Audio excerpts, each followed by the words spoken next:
میرے نبی پیارے نبی بسم اللہ الرحمن الرحیم احمد صلی علی رسول الکریم الصلاۃ والسلام علی رسول اللہ۔ میرے محترم دوستوں، میرے بھائیوں، بہت مبارک مہینہ چل رہا ہے۔ یہ ذی الحجہ کا جو مہینہ ہے بہت مبارک ہے، بہت مبارک مہینہ ہے۔ اس واسطے مبارک مہینہ ہے کہ اس ذی الحجہ کے راتوں کی اللہ رب العزت نے قرآن کریم کے اندر جو ہے قسم کھائی ہے۔ کیا قسم کھائی ہے؟ والفجر ولیال عشر۔ اب ان مفسرین ہیں وہ یہ بات فرماتے ہیں کہ بھائی ان 10 راتوں سے کیا مراد ہے؟ ان 10 راتوں سے مراد یہ ذی الحجہ کی یہ جو 10 راتیں شروع کی یہی مراد ہے۔ تو ان راتوں کی بہت زیادہ اہمیت ہے۔ تو اب یہ سوال ذہن میں پیدا ہوتا ہے کہ بھائی یہ جو ہے آپ یہ 10 راتوں کی اہمیت ہے، کس طرح ان 10 راتوں کی اہمیت ہے؟ مطلب یہ تو بس اللہ تعالیٰ نے اگر قسم کھا لی تو اہمیت مطلب کس انداز سے واضح ہو رہی ہے؟ تو بھیا بات یہ ہے کہ اس انداز سے واضح ہو رہی ہے کہ آپ اس کو ایک مثال سے سمجھیے کہ اگر کوئی والدین ہیں اپنی اولاد کی قسم کھاتا ہے کہ یار مجھے میرے اس بچے کی قسم ہے، مجھے اپنے اس بچے کی سر کی قسم ہے، تو پہلی بات تو یہ کہ قسم کھانا اس طرح کی صحیح نہیں ہے۔ لیکن مطلب یہ ہوا کہ ان کی نظر میں اپنی اولاد کی اہمیت ہے، تبھی تو وہ جو ہے اس کی قسم کھا رہے ہیں، ورنہ کیوں کھاتے قسم؟ ان کی نظر میں اپنی اولاد کی اہمیت ہے نا، جبھی وہ اس کی قسم کھا رہے ہیں۔ تو اللہ رب العزت کی نظر میں یہ جو 10 راتیں ہیں ان کی بہت زیادہ اہمیت ہے، تبھی اللہ رب العزت نے اللہ سبحانہ وتعالی نے ان راتوں کی قسم کھائی ہے۔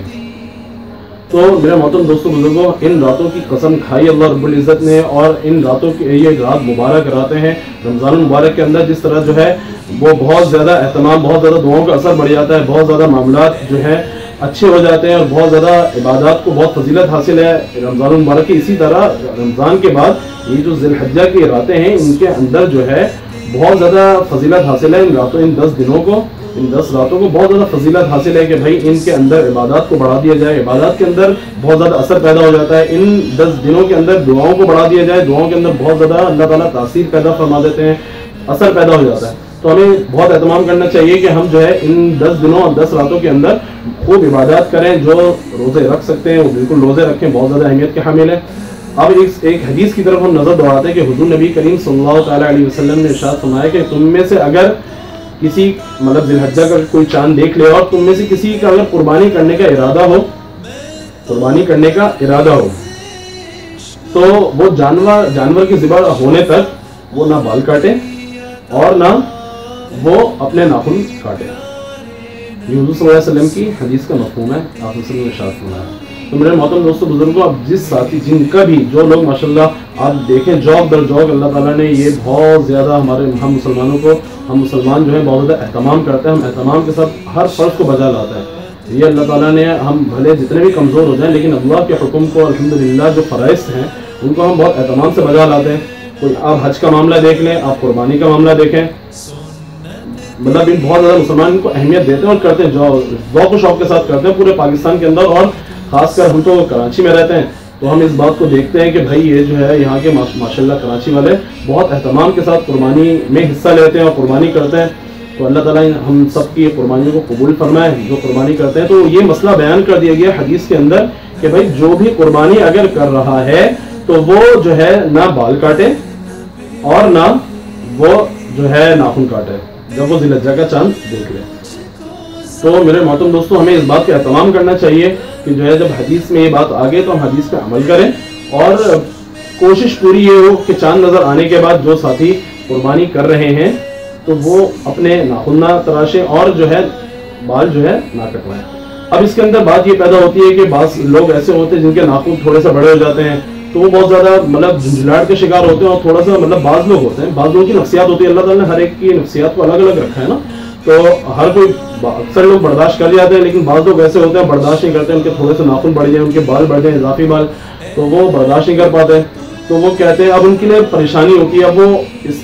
پریشانی میں مبتلا ہوتے ہیں کہ بھائی اب جو ہے ہم ناخن نہیں کاٹ سکتے، الجھن تو ہو رہی ہے، پریشانی تو بہت ہو رہی ہے لیکن ہم کاٹ نہیں سکتے، بال بھی نہیں صاف کر سکتے، بہت پریشانی ہے، بہت الجھن ہو رہی ہے۔ اب لیکن اس کے اندر پھر فقہا تو یہ فرماتے ہیں کہ بھائی اگر ٹھیک ہے، اگر آپ کو زیادہ الجھن ہو رہی ہے، آپ ناخن کے حوالے سے ہو رہی ہے یا بالوں کے حوالے سے آپ کو اگر الجھن ہو رہی ہے تو ٹھیک ہے، کوئی مسئلہ نہیں ہے، آپ کاٹ لیں، ناخن تراش لیں، آپ بال کاٹ لیں، کوئی مسئلہ نہیں ہے، اس پر قربانی پہ کوئی اثر نہیں پڑتا۔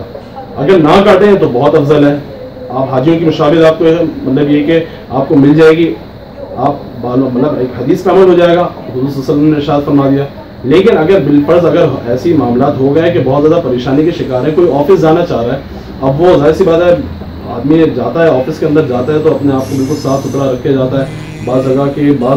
جگہ جو آفسز ہیں وہاں کے جو ہے یہ رولز ہوتے ہیں کہ نہیں بھائی آپ کی ساری چیزیں بالکل پراپر ہونی چاہیے. تو ٹھیک ہے اگر کسی کو آفس کا مسئلہ ہے، کسی کو کوئی پریشانی کا مسئلہ ہے کہ اس کو جھنجھلاہٹ ہو رہی ہے اور پریشانی ہو رہی ہے، تو ٹھیک ہے، اس میں کوئی ایسی مسئلے کی بات نہیں ہے کہ اگر آپ یہ شبہ کرو نہیں یار اگر ہم نے ناخن کاٹ لیا، اگر ہم نے جو ہے بال کاٹ لیے اور جو اضافی بال ہم نے وہ کاٹ لیے تو ہماری قربانی نہیں ہوگی. نانا فقہا فرماتے ہیں کہ قربانی بلا کراہت آپ کی درست ہو جائے گی، قربانی بھی کوئی اثر نہیں پڑے گا. لیکن اس کا مطلب بالکل یہ نہیں ہے کہ آپ اس گنجائش سے فائدہ اٹھا کر ہر کوئی جو ہے وہ ناخن تراشنا شروع کر دے اور بال کاٹنا شروع کر دے جن کو قربانی کرنی ہے. نہیں،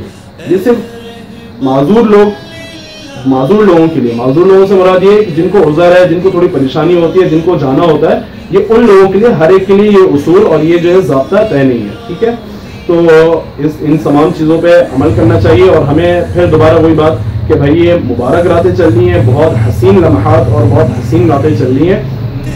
بہت زیادہ اہتمام کریں اس کے اندر نوافل، تلاوت، دعاؤں کا. اور اپنی زندگی کے ہر مسئلے، اگر ہم لوگوں کو اپنی زندگیوں کے اندر کچھ شکایات ہیں، اپنے مسائل کے حوالے سے ہمیں شکایات ہیں، ہم پریشانیوں کے شکار ہیں، تو یہ وہ بہت قیمتی گھڑیاں ہیں کہ جس کے اندر ہم اللہ رب العزت سے، اللہ سبحانہ و تعالیٰ سے اپنے مسائل کو حل کروا سکتے ہیں، اپنی پریشانیوں سے نجات حاصل کر سکتے ہیں. اللہ تعالیٰ ہمیں عمل کرنے کی توفیق عطا فرمائے. اللہ تعالیٰ ہمیں دین کی صحیح سمجھ بوجھ عطا فرمائے. وآخر دعوانا الحمدللہ رب العالمین. سنت تیری دنیا